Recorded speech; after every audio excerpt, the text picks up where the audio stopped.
Hello, my name is Drew and I'm the Aspiring Master, and welcome to the Aspiring Master Presents.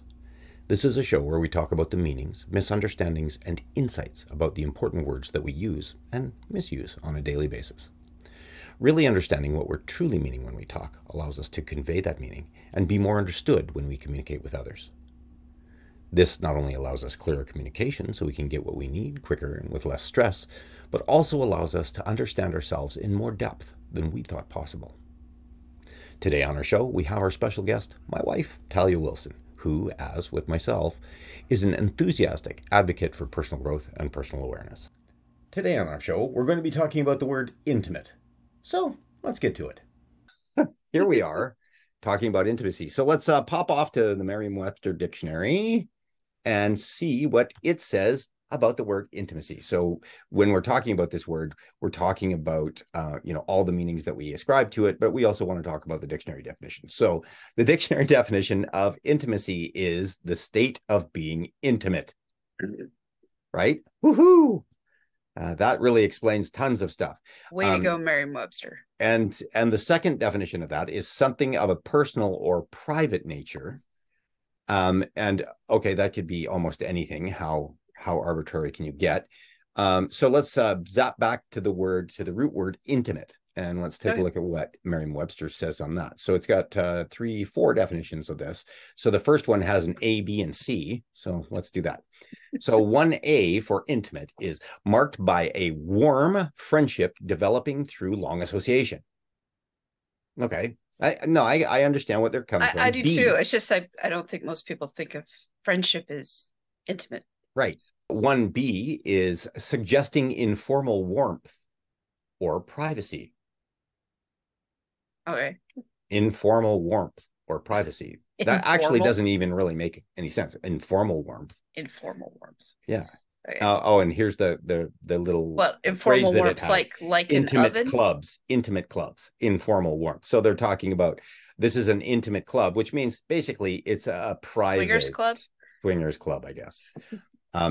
Anyway, whatever. I was gonna say I was just gonna say informal warmth, what, like a heater or an oven? Yeah, probably. I guess that's more indirect. Sorry. I forgive you. Okay. Or C, engaged in, involving, or marked by sex or sexual relations. Okay. Okay. So make it all about sex. Yeah, of course, always. Okay. So the second definition is of a very personal or private nature. Intimate. I agree with that one. Yeah. Well, I mean, I think that's sort of where we're going to be talking, but number 4 is intrinsic or essential. Intrinsic or essential, which means that it is supposed to be belonging to or characterizing one's deepest nature, the intimate nature, right? Right. Okay, got it. Gotcha. Okay, so I think that really of all these definitions, where we're going to be talking and how we are going to redefine this word so that we understand it, and especially when we're talking about intimacy in relationship to relations. Our last show, we talked about vulnerability, which absolutely naturally led into intimacy. Yeah. Right. So that's where we're sitting. And it's like, I figure engaging and involving sex, no. Marked by a warm friendship developing through long association, that doesn't seem correct. So I mean, you can have intimacy with friends. Right. Of course you can. Of course, the sex part's going to come up because physical intimacy, but I just don't think that should be the whole focus. I think that we should really take a look at where we're sitting, where we are really talking about our definitions 2 and 3 here of a very personal or private nature and marked by a very close association, contact, or familiarity. Okay. That's the second and third definitions, and I think that's what we use this word vernacularly. I think I just made up a word there. In the vernacular, we tend to use intimate or intimacy as of a very personal or private nature, or marked by a very close association, contact, or familiarity. So those are the 2 definitions that I think more accurately describe where we're talking about intimacy right now. One of the things I wanted to talk about was that we so often, I mean, one of the problems that we have with the English language, and one of the reasons that we started this show, is that there are so many different definitions for a word. Yep. Intimate being like essentially, we've got a bunch of forms of intimate. Some is less formal and some is more formal. Ovens. Right, exactly. So when we are talking about this, I am talking from a very specific space, a very specific standpoint of we are talking about interpersonal relations, how we communicate with each other, how when we're talking about the deep parts of our communication and Right. being able to relate to each other well. So it's really, really important for us to understand what the heck we're saying. And so when we're using intimacy, right, if somebody says, you're not intimate with me, right? And this isn't something that anybody, like most people, use as a form of language, right? No. They don't go, oh, you're not intimate with me. We so rarely are able to describe our feelings in a Most way. people can't get beyond "I like you." You Right. know, why would they say "I want to intimate with you"? Yeah, I want to intimate with you. Because God forbid they're not going to say the L word. You Right. know. So when we're talking about relationships and when we're talking about vulnerability, intimacy always comes up because intimacy is such an integral part of relationship in general. Now, did we Yeah. do a show on relationship No, we yet? haven't yet. Because this really ties into uh, exactly what we need to talk about when we're talking about relationships, whether that's just friendships, whether that's acquaintanceships, or whether that's deep interpersonal partnerships, all of those things. Or work wives, work husbands. Yeah, exactly. Yeah, it's like we need to really define our relationships, and we also really need to start to be able to communicate with our relationships. And intimacy is one of what I would think is the key component, one of the key components to having a great relationship, and especially interpersonal, personal relationship with somebody. And intimacy is something that is, like I said, super, super important. But let's define what the heck I mean by that. So first off, we use intimacy for a number of things. So we can say, I am intimate with a friend. Okay. Now, the problem that we have here is, and when I say that, I can immediately say, oh, intimate with a friend. That sounds like you're sleeping with them. Yeah. Right. Even though that may not be what we're meaning, but it sounds like you're sleeping with your friend.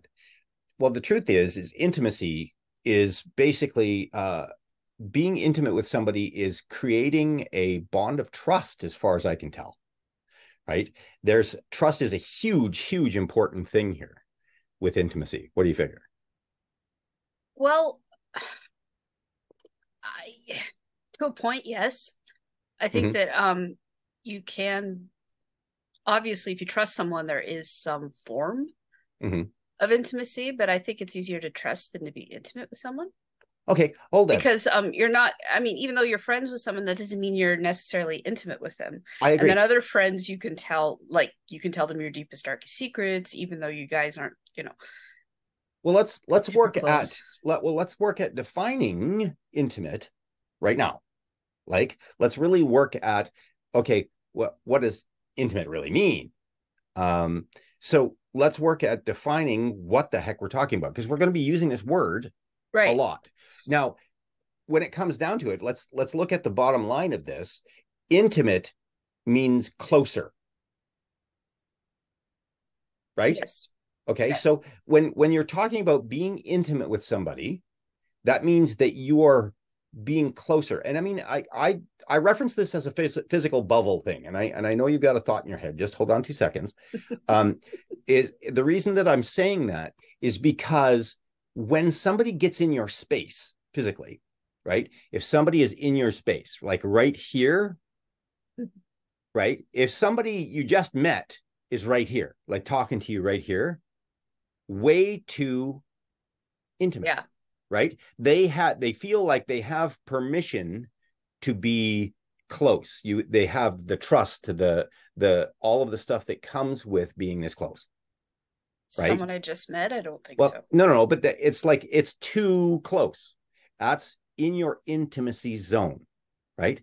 So I think that what we're talking about, yeah, right? Intimacy zone. Well, I mean, I remember that Oh we're my doing God. this. We're doing this on the fly. This is not something we've discussed it a little bit beforehand, but we really haven't talked about this. One of the cool things about this show is on air, we can talk about and sort out the feelings that are coming to us as we're talking and as we're thinking about them. Well, yeah, So this is why we don't script it, because we found that scripting it just sounds absolutely, we can't. This no, cannot be scripted. no, You no, can't have revelations with a script. It no. just doesn't work that way. It doesn't work. There's more improv involved.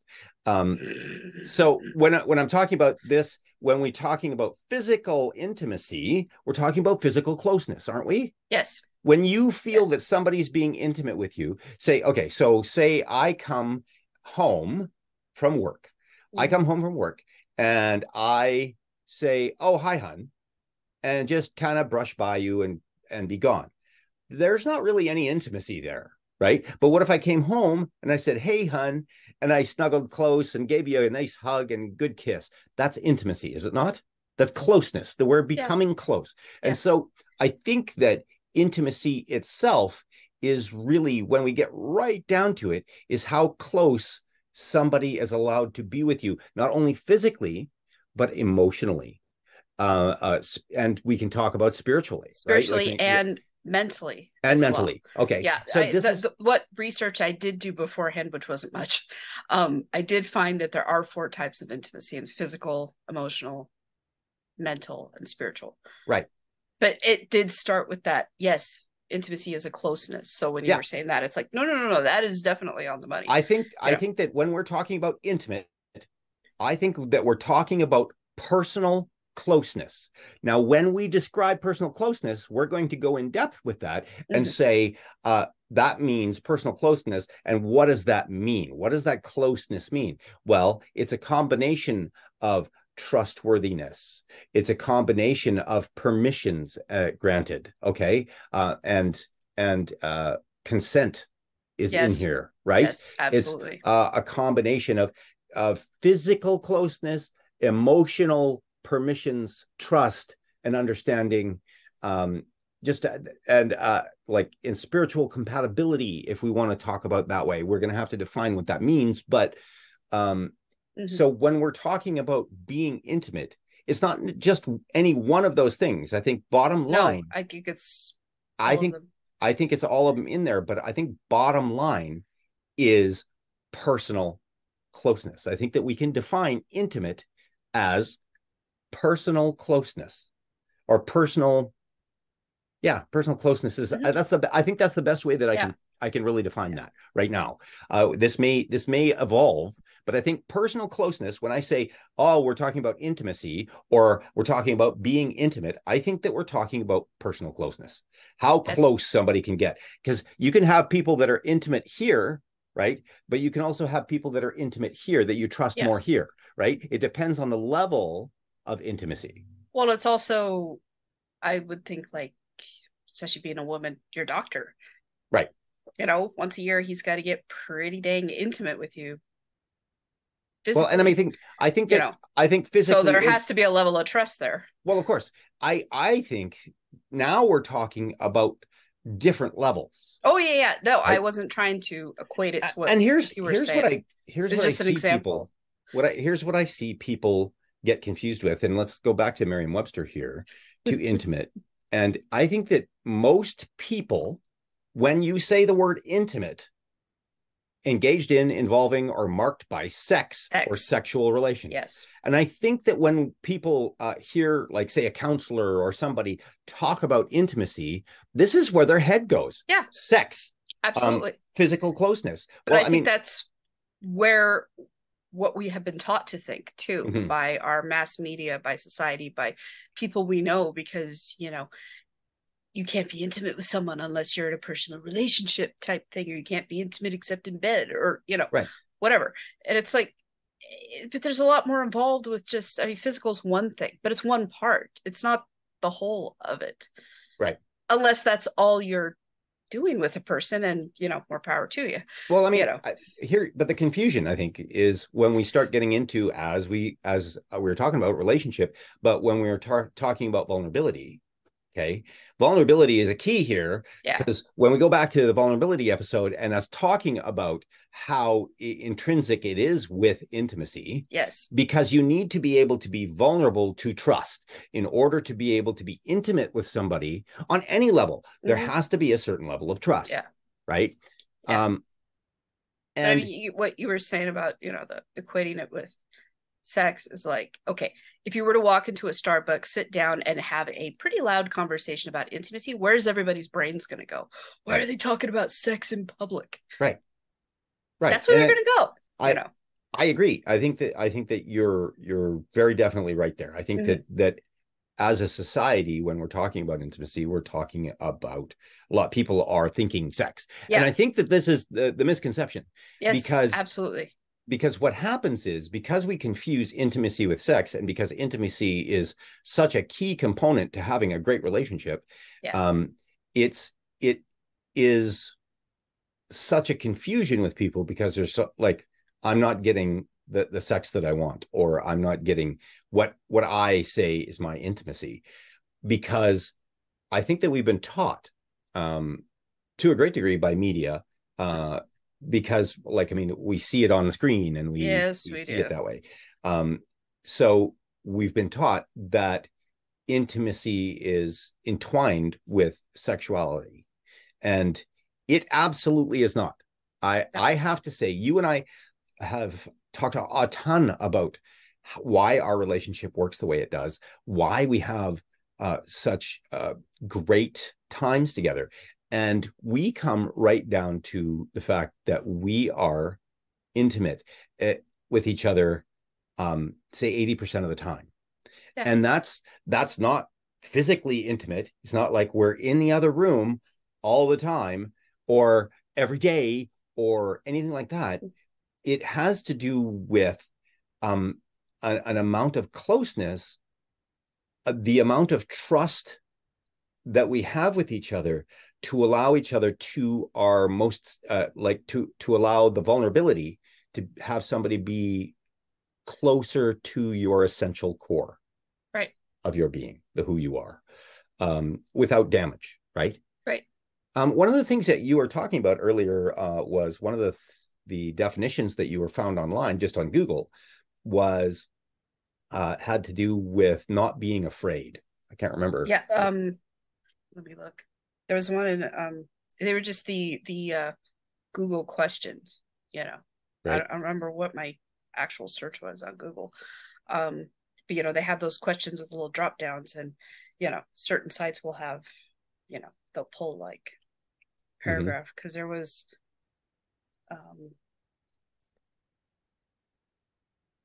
what happens when you lose intimacy, and this was lack of physical intimacy, feelings of neglect, loneliness, emotional disconnect. Mm-hmm.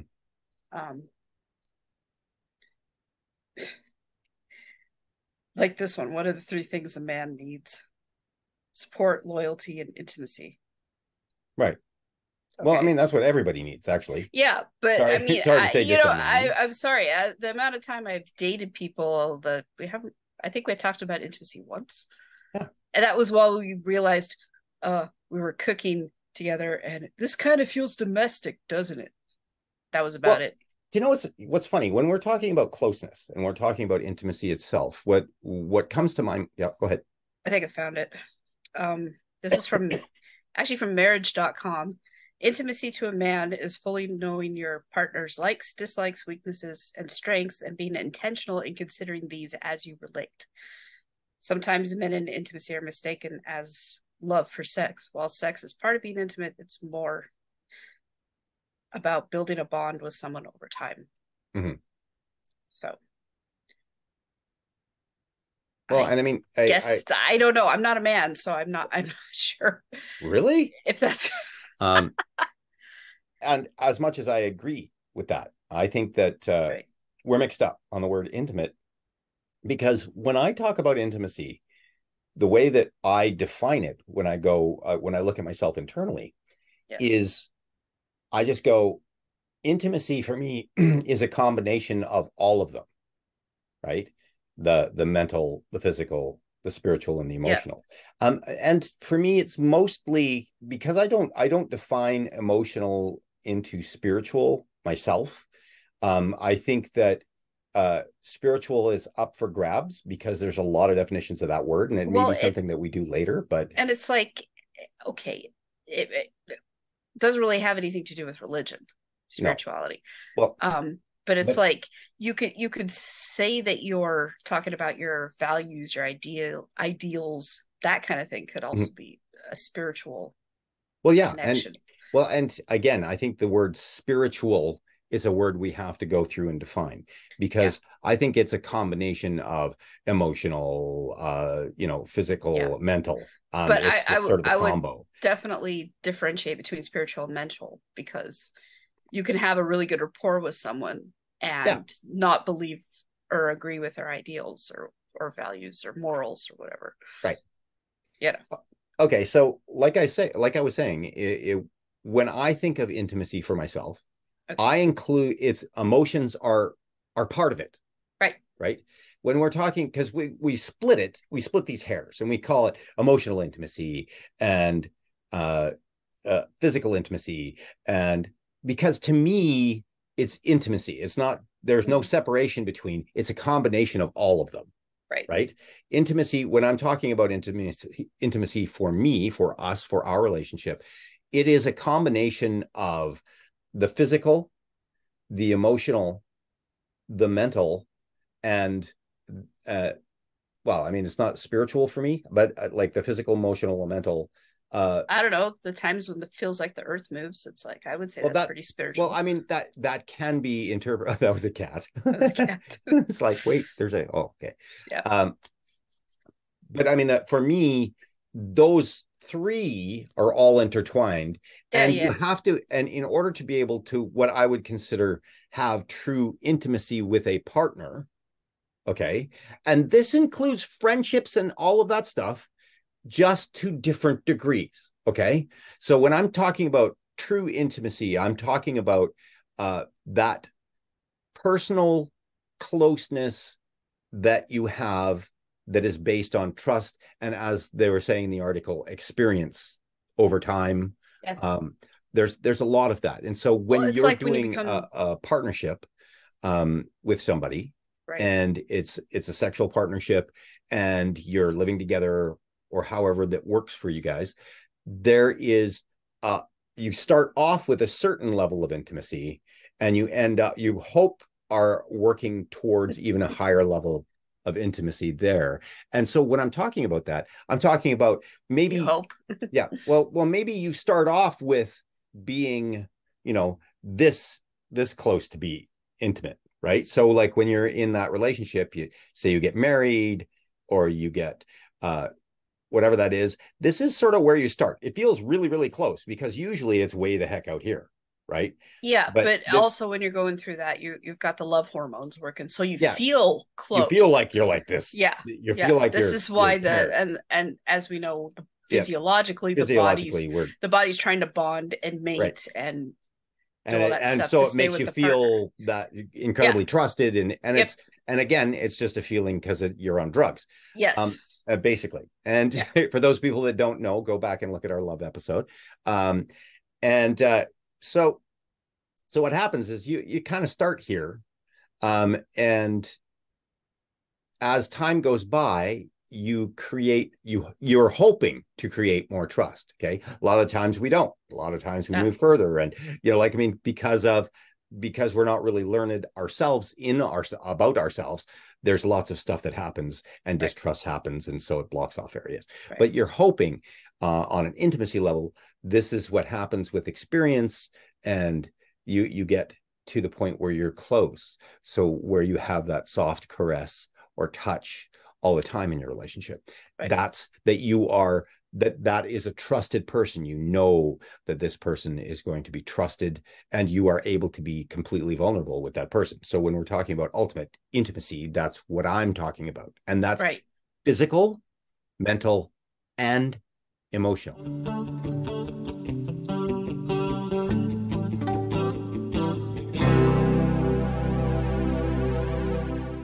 even in friendships, you kind of do that because you meet someone and maybe you guys have an instant rapport. So you got the mental intimacy right away and possibly the emotional. But later you get more comfortable. Okay, I can hug this person when I see them or when I say goodbye. You don't do that with everybody. Right. Well, and also being a woman and having mostly men as friends, it's like, that can be kind of awkward when they have a significant other because, oh, you're hugging another woman. It's like, no. I like to hug all my friends, but if they're not huggers, whatever. Right. So, I mean, I think that there's also that intimacy that can happen with friendships. It's just on a completely different level. Well, I mean, it's because there's nothing really romantic about it. Right. Well, I mean, and I say nothing really because someone's going to throw in the argument about men and women can't be friends. Right. Well, let's talk about the difference between romantic intimacy and a friendship intimacy. Right. Now listen, all of my friends are people that I can say I love you to, no matter who they are. Okay. Because I do. I truly, absolutely love my friends. And when I say that, I explain to all of them, I accept you as you are, not as I think you should be. And however that looks is who I am with, right? Like, I mean, it's love is accepting who they are. So I can tell them that I love them. And I can even express that in a way that I'm expressing gratitude for them being in my life. Right. And that to me is expressing love. Love's expression is gratitude, as far as I know. The feeling of love is joy. The expression of love is gratitude.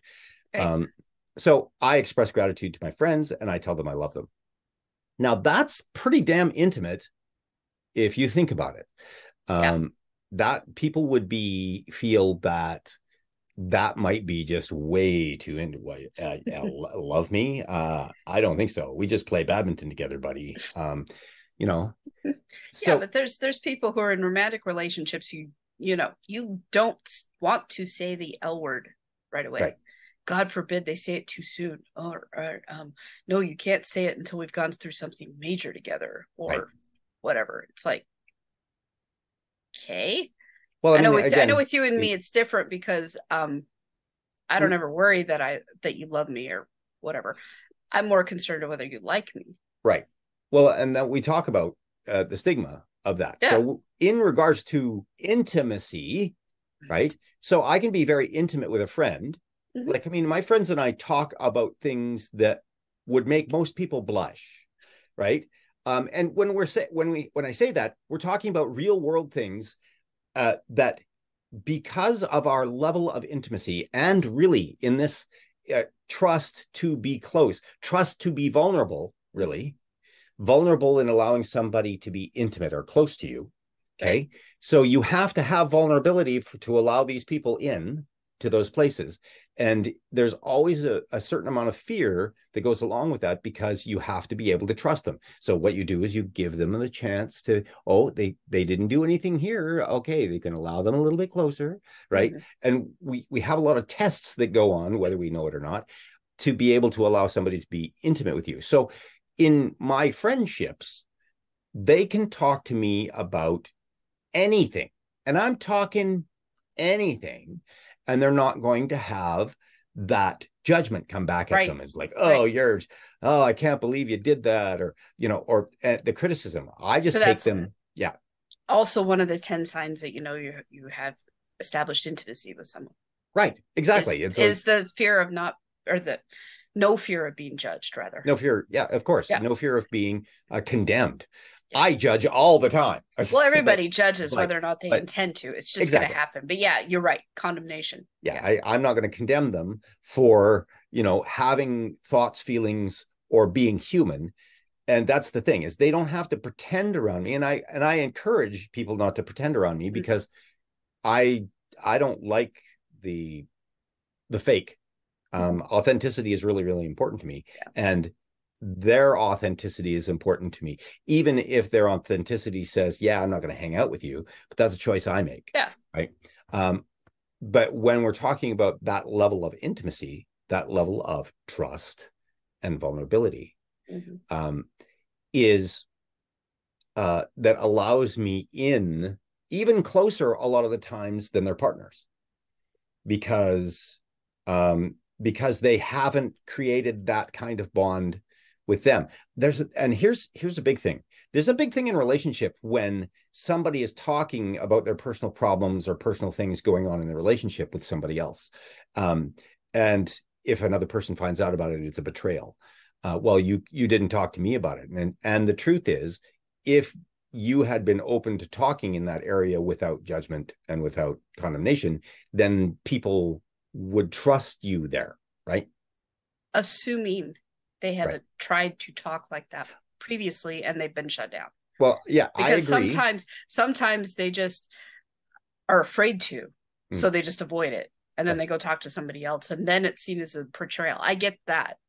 You know, well, why didn't you come talk to me? Well, I didn't think you'd want to. Well, why didn't you try? Why didn't you ask? Well, you know, that kind of thing. But if they have tried and been shut down, that's a little different. I still understand how that's a betrayal, right? Because some people don't want their relationship stuff out there, outside of their bubble or whatever, right? You know, so I get that. I totally understand that. You know, well, and you know, when we're talking about that, then it also is a form of trust, and a form of intimacy when we're talking about that. So when we say, you know, this is between you and me, I don't want you talking to anybody else about it for now because I'm not comfortable with it. There's a certain level of intimate communication that we have that you would say that to me. And also, if it wasn't that important, you wouldn't say that. It would be fine. Right. Well, I remember early in our relationship, if there was a something that you figured would be taboo that I wouldn't want you to talk about, you used to call me when you were out with someone else. Yes. Hey, and can I ask them, or can I talk about this? Right. Yeah. And it depended on who it was. If I know they're not going to go tell all their friends that, oh, Drew's girlfriend has a, you know, past trauma or whatever. It's like, which again, it was a form of intimacy between you and I. Right. Now, I don't think we would have to do that. We already know which friends we're comfortable talking about stuff with. Right. You know, now, if it was something like super, super personal, say if one of us was sick or had cancer, that'd be a little different. I wouldn't want that going out to anybody. Well, and I mean, that would be a conversation, right? Like you and I would have that conversation. We'd have that. I mean, this is the thing. We've been together 14 years. We would have the conversation out the gate. Like say tomorrow, one of us gets diagnosed with cancer. You know, it'd be like, okay, who are we telling? If we're telling, when are we telling? You know, what are we going to tell? Are we telling them everything? Are we just tell them general? You know, plus then which of our friends are we going to trust this with that they're not going to tell? Right. Just so someone knows in case disaster happens, then they're not hit with, oh, Drew's in the hospital. Oh, by the way, he has cancer, you know, at the same time. Okay, by the way, I don't have cancer. I'm just saying. No. This is all hypothetical. I know. I'm just saying. Yeah. So, but I mean, we would preface that. But again, we've been together long enough that we do that. Let's bring that back to taking a look at personal intimacy, and especially in regards to personal relationship like yours and mine, personal partnerships. Okay. So when we're dialing back into the partnership, right? I know. Should we be comparing our relationship though? Yeah, it's always good for somebody to take a look at a healthy relationship. Look at us. We're talking about this on a show. We're talking about relationship on a show here, guys. And she gets to throw me under the bus and I get to throw her under the bus. This is sort of how our relationship works. Plenty of people who do not consider our relationship healthy. Yeah. Oh, well, that's because there's lots of people that want to pretend to be. No, I know, but I'm just saying, what makes a relationship healthy or not can be pretty subjective. Yeah. Well, also based on what you personally want in a relationship. I mean, what you and I have, there's people who would not be comfortable. Well, of course not. But again, they would probably be comfortable with the feelings that we share. Oh, yeah. The way that we feel, not necessarily how we express them.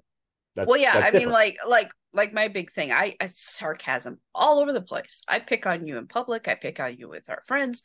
I pick on you in the grocery store. You know, and but I don't care. And part of it is a protection thing. Right. You know, part of it is a no. This is my putting my guard up around our Mm-hmm. relationship. Also, if you're going to take me seriously and my sarcasm, okay, you deserve to believe that our relationship is in trouble. Yeah. You know, Well, I mean, okay. seriously.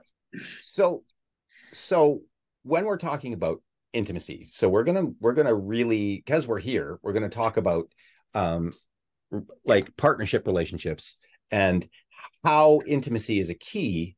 And like literally what we're talking about is mental, physical, and emotional closeness here. Yes. You can bind spirituality, because spirituality is definitely a subjective thing here. So Mm-hmm. you can say spirituality for yourself, but I think that spirituality is really a mix of all three of these things anyway.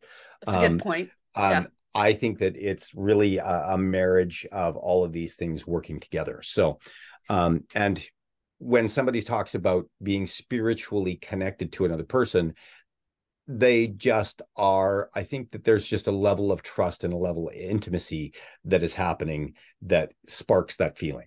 Personally, that's my experience of it. I can say Yeah. that there have been times that I would say that the joy level, the gratitude level has been so high that you would say, wow, we're soulmates spiritually tied together. Well, uh, would kind of fandoms come into that? Fandoms. Yeah, especially like if you and your buddies are super into Tolkien, you Right. know. I mean, because if you've read the whole of Tolkien, you're better at it than I am. But it's rather an ethereal experience reading that stuff because it's just so involved. You know, it Mm-hmm. is basically. I mean, he invented his own languages. It's basically a. I don't want to say religion, but no, but I mean, if you connect with other people over something like Lord of the Rings or D&D or I think that falls in under a shared hobby. I'm a big disc golfer. No, no, listen. yeah. The reason that I say that is I'm a big disc golfer. I love to disc golf. And we have sort of a brotherhood of people that go out and disc golf, and people that we love to play with.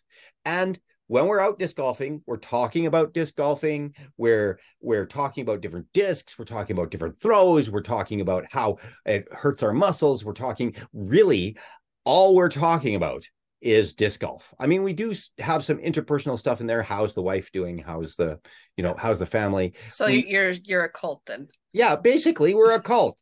And what you're talking about is you're talking about a cult, right? I guess. And if you're talking about a spiritual connection, well, I'm sorry, that's not a spiritual connection. That's more of an emotional mental understanding combo of a shared love. Well, I A think share a cult share is usually indoctrination. right. This is indoctrination. You're Yeah, choosing well, it was to. all Chris's fault. He Well, okay. indoctrinated Well, me into Chris this did one. indoctrinate you, but that was his plan the whole time because I used to threaten to Exactly. gaffer tape him to his desk. So your wife is out of control. Learn how to disc golf. Um, no, I wish I could remember what word I was thinking of. It wasn't religion, but it was like I don't want to say diatribe. Pact. Um, Mm, the whole of the Tolkien universe. This right. Well, I mean, something it's really involved like that, where I don't want to use Marvel as an example either, but it's but similar. It's the yeah, same, yeah, really. where there's this universe of stuff, Mhm. characters, and Well, all that and stuff that people. I mean, especially with fan fiction, cosplay, all okay, that kind listen. of stuff. But I mean, I guess you would connect on a completely different level.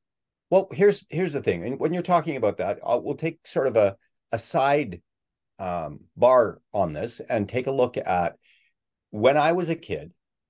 I absolutely adored unicorns, the lore around unicorns, Me too. the everything about Mm-hmm. unicorns. it was just my cake. I watched The Last Unicorn 50 times. And Legend. And Legend, Oh my and God. emotionally caught up in the story and in the Mm-hmm. songs. And the truth is, I wanted something more magical than my life was at the time. I needed to believe that there was something more, and I wanted to be able to bring that into my life. And I think that's why people connect to stuff like Tolkien, the Tolkien universe, and Marvel, and like Labyrinth, and the Dark Crystal, and anything Muppet. I mean, because there is, and thank God for Jim Henson. I mean, there is so much. I mean, even the Muppet Show, where they're shooting each other up and Miss Piggy's slugging somebody. But the whole of it, there is that underlying magical thing that happens when all these I think that stuff like comes together, when we're and I think people children, are very drawn to that, especially as kids, when we're children, we formulate we've got a magical imagination, right? Yes. And we want that magical imagination to be true, right? Yep. We don't we have a fantasy zone in us, and I think that as we grow, we get disillusioned from it, right? And there are people that still want to stick to it because it feels so much better over here than it does here. And truth be told, why do you think I read? Because I want to escape Yes. into that universe for a while and not be me. Yep. Here struggling, fighting to get some stuff, yep. Getting some viewers. As and the reason people, especially now, understanding why people reread the same books, why they rewatch the same shows, why they tend to watch certain movies, their favorites, over and over. Because now we're understanding more about mental illness and anxiety and ADD, ADHD, familiarity, and it lowers your stress. I mean, you get on my case that I watch The Thing too much, or I'm watching Manhunter all the time. But other than staring at men the whole time, it's like they're comfortable. I know what's going to happen. Right. I don't have to worry about, something's going to freak me out. But I can still get lost in that story. Right. Okay. So let's segue this back into intimacy.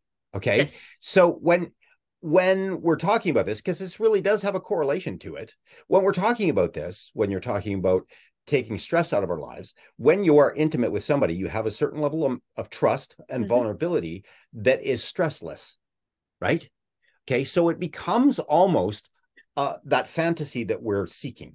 We feel similarly when we are with somebody or something. I mean, I know that, and here's a good descriptor. When I was out disc golfing the other day with Nate and Jeremiah, a couple of people that I know, and Sean, and it's just like, these are people that I love to be with doing this sport. And when I talk to them, I pat Nate on the shoulder, or I hit him, and I said, "Oh, it's really good to see you." He's just been on holidays. He's been gone for a couple of weeks. It's not like I'm sitting here pining for him, but when I see him, there's a certain amount of exactly. But I'm not. I know, but it's okay if you are. There's that certain amount of, I'm so grateful that you're here, and so it's me, of course, expressing my love and sharing that with these people that I have this wonderful hobby with. That when I'm there, I have that kind of level of companionship, vulnerability, and intimacy to a degree, right? It's a different kind of intimacy, but it's intimacy to a degree that being a part of this sport engenders, because we all have something in common. And it may not be emotionally in common, and it may be that we're emotionally dedicated to that sport, right? So we're talking about Tolkien and the Marvel universe. We're emotionally dedicated in that area, and so we're grateful for other people in that area. Well, it was like all the TV people, across the board. I don't think I've met a normal volunteer. Anytime they used to have students come in, it's like, kind of like giving the weird look, like, what did I get into? It's like, no, no, no, no, no. Nobody in television is normal. It's fine. We're all weird, and the clear, calm jokes and picking on each other and threatening to gaffer tape, stuff. And, you know, I think when you find a group like that, or find an area where you're really comfortable and you meet people who you're comfortable with, it's like that gives you the freedom to be weird, and let your soft underbelly come out. And because you're all kind of weird to begin with, like you and Nate, because you guys like each other, you're good friends, you go out. I mean, you guys are, I would say, closer than, some of the other guys. Well, I mean, and yeah, that's because we have some really good similarities. Not only that, like when you do a sport or something, you all have at least a basis to be together. Yeah, absolutely. And that's kind of what I was getting at. And then the relationships become more intimate or less intimate, depending on what's going on. Exactly. From there, you become closer or you become less close. Yeah. And I think that, when we're talking about intimacy, when you were bringing this point up, and by the way, the crickets in the background aren't because it's a boring conversation. It's actual crickets. Yeah. We had one in the house, and he may still be in here somewhere. Yeah. This big. Yeah, they're huge. Yeah, the shock of, is that a cockroach or is that a cricket? Wait, we don't have cockroaches. It's a cricket. Oh my God, it's bigger than a spider. It's okay. We're talking about variety in our sound. So here we are talking about intimacy. And what was I saying? I was saying something. Oh, right. The shared passion. That's it. That's yes, a shared. Yes. You have a shared passion. That's exactly it. And that passion, and like I said, I think that these passions are formed by what we wish life would be, or what we're attracted to life we think it should be. Yeah. I mean, there's people that follow that they've developed a religion around the Jedi because they feel that they have a better philosophy than we have here and now, and they would rather be involved in that and feel special in that way than to try in this day and age, the Klingons have a better philosophy than most of Earth. I hear you, but so it's when we have that start of intimacy, we have a shared passion. Absolutely. And like that's what I was getting at. With our disc golfers, we start off with, and having a shared passion is a certain intimacy by itself. Yes. But it's a further intimacy. It's a further intimacy. Mm-hmm. It's an intimacy out here. Yeah. Rather than an intimacy in here. But it is definitely something to start with, a type of intimacy to start with. We know that it's a mental intimacy, really. Absolutely. It's a mental intimacy. Yes. Okay, so let's look at that. So that in that respect, we are talking about a mental intimacy. So we start off with a mental intimacy. We have a shared passion of J.R.R. Tolkien, or Luke Skywalker, or whatever, right? We have a shared disc intimacy. Golf. Public television, or tennis, or Bob's golf, Burgers, or what you're watching, or you have, that's a mental intimacy. Okay, so you have a mental intimacy. So if I go to work and we have a cat lover there, and I talk to her about cats, and we're talking about cats, and we have this joy-filled conversation with gratitude and love of our animals and all of that stuff. There is a mental intimacy that becomes a little bit into the emotional intimacy, right? A little bit into the emotional intimacy. We can share that in regards to one specific subject. Yeah. Okay. And there's nothing wrong with connecting over something like that. Absolutely. Well, and but here we're talking about intimacy on one subject, and intimacy can be as close. We could be cat partners. We go and do all the cat things ever, right? And we go to cat shows, and we go to cat con together, and we go to, right? So we have a shared passion, and that mental shared stuff that gets a little bit weaved into the emotional, right? So that's where that we have that kind of cultish behavior you were talking about earlier, which right? was not the word I was intending. Not really, but it's like when I say cult-ish, like it's like we're now an organized group because if somebody came and attacked, if you're a cat person, if somebody came and attacked you, well, cats suck, dogs are where it's at. You all get band together and it's like, no, cats are yeah, exactly. Let's go pee on your stuff. No, exactly. So Slater it's like taught me well. we could have that level of intimacy there. In that specific thing. So it's like we as disc golfers will go out, we'll go rain, shine, mud, you know, and play night. We're glow golfers. We love glow golfing, right? So we're out glow golfing and we're watching our discs fly and having just a great time. We have that shared intimacy there. Also, side note, one of the things that, I mean, because I've done a little bit of disc golf, I've never been on a course, but I throw discs once in a while. But you still include me in it.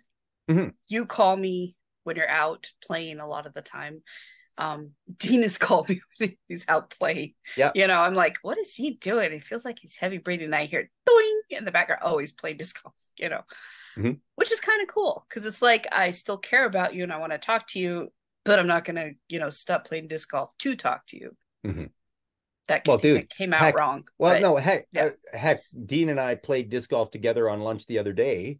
He was in Victoria and I was here in Copple Hill playing two different courses, but we're talking about life and, oh, that was a really good shot. Oh, I just got a birdie or, you know, it's like. So you're connecting not only with disc golf, but the fact that you guys are best friends. Of course. And have your shared intimacy. Here we connect on another level already because you brought him into disc golf. So that intertwines you guys more. Even more. Well, I mean, he actually brought me into badminton initially. Right. And he stopped playing badminton because he has an issue with his elbow. And so he stopped playing badminton. And so we didn't connect with anything for a long time. And now he's playing disc golf and we talk disc golf all the time now. But okay, so when we're talking about that kind of intimacy, I'm going to get back to the intimacy thing here.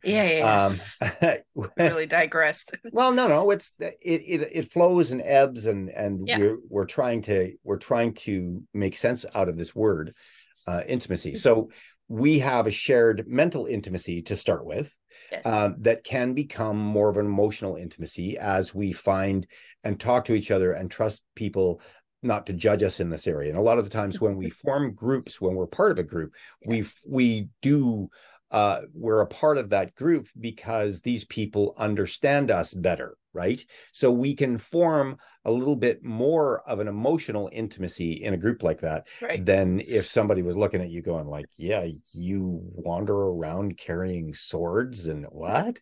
Right? You wouldn't be really emotionally intimate. LARPing. You wouldn't be really emotionally intimate with a person like that if that's what you were into, right? So now, can you combine disc golf and LARPing? Because I'm sure you could do a LARP on I'm Paul Macbeth and you're right Brody Smith. Yeah. And you can be Simon Lizotte but so what happens is when we're talking about closeness and intimacy, when we get right down to it, what we're really after is, okay, let's take a look at it this way. If I describe spiritual intimacy, and let me define it this way. Sure.